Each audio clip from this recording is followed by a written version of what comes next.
شرعلی عبدالقیسوف در سن 70 سالگی از عالم فانی درگذشت. روحشان شاد و گورشان پرنور باشد. دوستان عزیز، یک بار دیگر درود و سلام بی پایان به هر یک شما.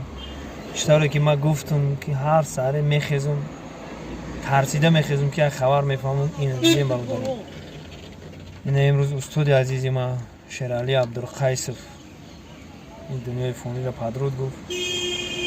بازم با کل فرزندان و پیوندان و کل شاگردان که استاد بهترین استاد بودن از گروه غریب شو سر کرده، سید احمد و سید احمد غریب شو دیگر استاد همه ما را صاحب علم و صاحب معرفت و صاحب فرهنگ و چی در جوده تئاتر، چی در جوده حج و چی در جوده که بهترین استاد بودن. جوشون جنت شود امروز بندگی کردن.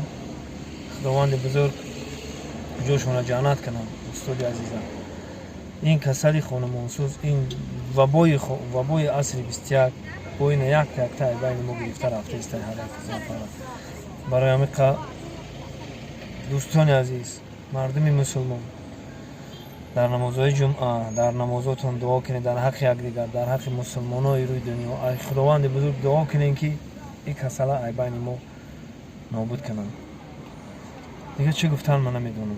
استاد عزیز شرعلی عبدالقیسوف خداوند بزرگ جانت شود و گفتی استاد افضل شدی دیدار در قیامت سربلند باشد. برای عزیز دعاگوی یکدیگر باشید. موقع پناه هر یکی شما به خدا.